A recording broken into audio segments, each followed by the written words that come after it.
The problem with the impact of Tesla's trump card is that it's really all about the old man's goods. This Model S needs to be replaced with coin-inserting coins and curved coins when driving. This Model X also has an impact on driving. I need to exchange the coins.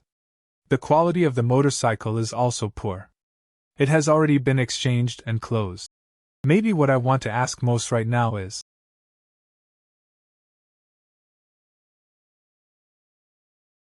look down on the cross-water ice cream.